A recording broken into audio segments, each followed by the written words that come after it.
This is the Transforming Basketball Podcast, hosted by Alex Sarama. This is the podcast helping coaches and practitioners change the way we think about basketball performance. Our goal is to provide the ultimate resource for making sense of applying contemporary skill acquisition ideas within basketball. Within this podcast, Alex and his guests unpack how an ecological dynamics framework impacts our perspective of the game. If you're ready to join us in our quest to transform the basketball world, this is the podcast for you.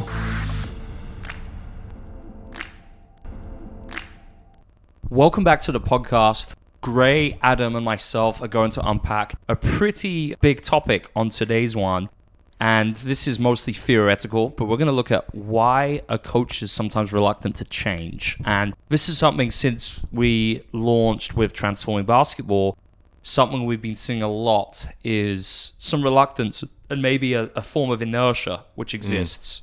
And, we've been sharing a lot of these ideas. We've been trying our best to make it really practical and simple for coaches to apply. But there's often still a lot of resistance, maybe skepticism in certain circles with coaches talking about this. And we thought it would be an interesting episode to just talk about and share some ideas. I haven't looked at any empirical research on this, and I know there is some. Especially, I think a lot of it's been done in classroom teaching, looking at like pedagogical styles. And I'm sure there's some research out there on coaching behaviors, which we'll dive into later. If not, there will be soon. Yeah, exactly. But let's start with you, Adam. Just why is it, do you think? What are some key things preventing coaches from embracing a contemporary approach? Well, I'm immediately going to go to theoretical stuff because to me, it's way too lazy. We're categorizing again when we're saying coaches. We're human beings. And it's not that necessarily we're not changing. It's that change is difficult. And because we are always changing. However, when I take a step back and look at my life and the things that I find difficult to change, what really I think prevents me more than anything else is my belief systems around that, and some of which I'm not even aware of. So for instance, like changing my eating habits was very difficult for a very long time. Well, I had a traumatic event. I developed a kidney disease, and I became very strict and very hyper aware of what I was eating, and I was afraid of reconnecting with that traumatic experience that I went through with the kidney disease. So to get to that change, I really needed to be perturbed. I needed my beliefs challenged. I needed support. So there are so many elements that we need to surround ourselves with in order to actually induce change with people. And it's really interesting to me because I think, like you said, in a lot of instances, there's no reason to change. And for me, it's always been why I really went headfirst on this 5 years ago was I just wanted to become the most effective coach. All it was about being, and I didn't want to feel like my players could have been getting something better and they weren't getting that just because I was too lazy to do research and explore something else. And I think a lot of times, though, the status quo is so easy and there's no reason for coaches to work differently. And I think something I've seen a lot is it's often coaches who are very self-motivated, curious, who are already spending time kind of invested in personal development. Like maybe they read like self-improvement books and things of that nature. And it's tough because, how do we get this message across to a coach who maybe doesn't have interest or time in that? But this is actually really important. We should be trying to coach in more effective modern ways. I agree. I think a lot of it too is the tighter you hold on to a belief, like how associated is it with your identity as well. So in America, a lot of people really associate who they are with what they do. And so I think they can get locked into the pattern of a coach does this, right? A coach is supposed to impart wisdom, but tell the person how to do the right thing and correct the wrong things, right? Well, who's doing that for you, right? There's not going to be that kind of infrastructure for that. And so breaking out of these entrenched ideologies is really, really hard, especially the closer they are to your identity. If you want to go at a high theoretical level, the identity is like your deepest attractor well as a person, right? The things that you want to change that are more deeply entrenched to you, they are going to be the harder things to change. I've also had to change the way I eat for various reasons or change my activity level in different ways that maybe I didn't want to. I like to go out and run. I like to go out and play basketball. I was actually really hurting my body and I had to change my exercise routine in a manner because you know what changed? The identity aspect of I do want to be active, I want to be healthy, but I don't want to continue hurting myself, right? So unless you're forced with that reason to change, like you're talking about, Alec, there's really not any reason to change or the awareness that you might need to or could even change anything to begin with. And I think that's a really, really big conceptual hurdle, like Adam was saying, we face in all aspects of life. It's really hard to bring yourself out of something that just because something is working or there's no sign that something is wrong does not necessarily mean it's the right thing for you, right? But you're not shown that anything is wrong, so you just keep going about it the wrong, in a particular way.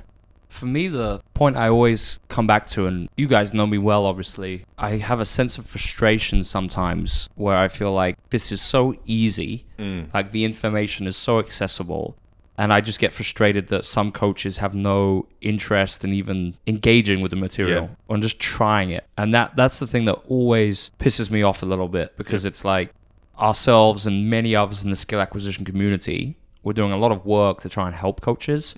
And, I think it's just that question, why? Why do you not even try to engage with this? It's a tough one. I think it's that aspect. It has to be deemed as some type of threat to their livelihood, right? Not that, I don't want to change, but maybe I'm incapable of changing, or if I even attempt to do so and fail, someone might recognize that this is the right way to go about things and I'll be replaced, right? It's almost freezing the degrees of freedom even tighter in such a higher level. So I get frustrated too. I talked to some people in my previous program or across information processing sides of things, and the conversations just kind of hit a wall, and people are just really entrenched in some of their beliefs. So I do a lot of work with memory. People don't necessarily want to be told that memory is not what they think it is, right? Because they have memories, right? And that's associated with who they are and what they do and what they've done and where they might go. When really this approach and this kind of framework for viewing the world actually opens you up to more possibilities while retaining who you are. So Adam, coming at you next, I think just continuing with some of the things Gray just highlighted, we've both gone from coaches to coach developers very quickly. It's just, boom, it's just exploded. And I think maybe this idea of change, maybe that word itself is too aggressive or too strong. I guess. I mean, it's all semantics, to be honest with you.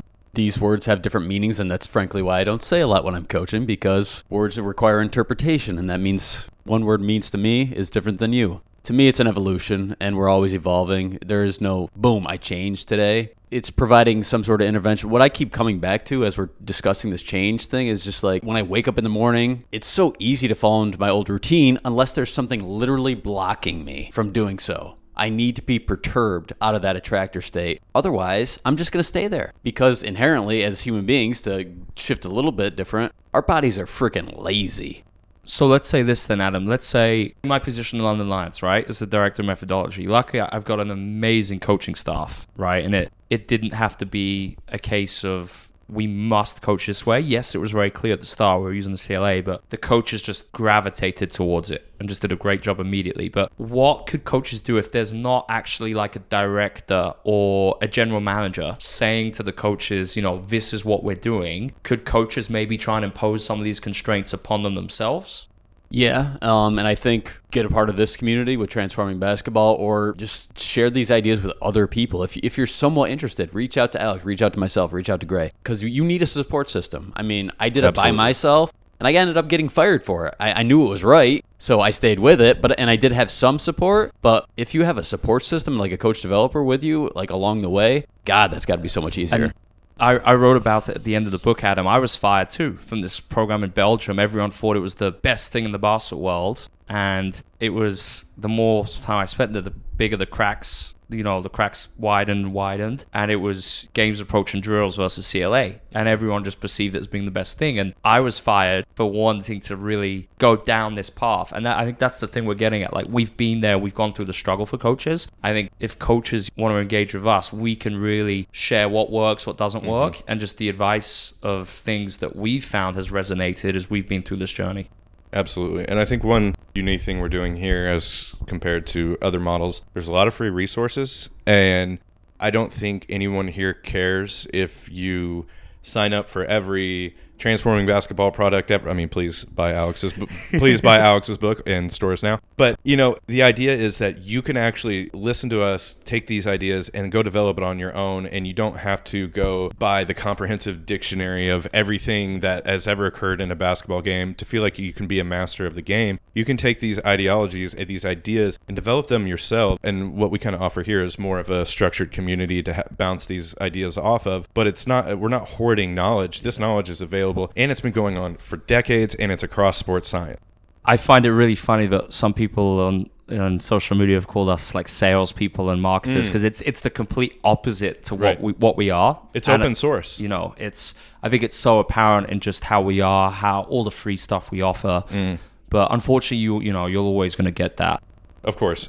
And that, that's tough to break out of. But I do think that's important if you're trying to change, finding that community that Adam was talking about, right? Like, have these conversations. They're difficult conversations. Changing is hard. Like, even verbalizing, like, hey, I might be doing something wrong in a very crucial aspect of my life. That puts you at such a vulnerable state, right? That in and of itself is a very tough it takes a lot of force to drive you out of that position, right? So by even attempting to have the conversations, you're already opening yourself up to so many more possibilities. And it's not going to force you one way or the other. It just means that you're open to learning and developing, and you don't view development as something that can be completed at one point and then you start a different thing at another time.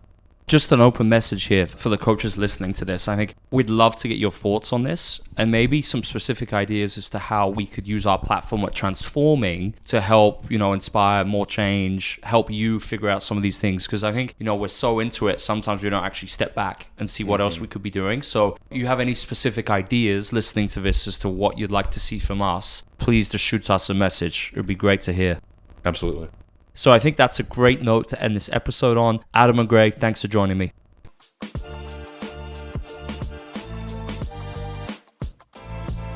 Thanks for tuning in to this episode of the Transforming Basketball Podcast. If you'd like to learn more about the work that we do, head to transformingbball.com to access our free resources and spread these ideas throughout the basketball world. If you enjoyed today's episode, be sure to subscribe and leave a review on your favorite podcast platform.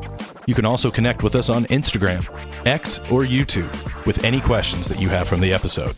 See you next time on the Transforming Basketball Podcast.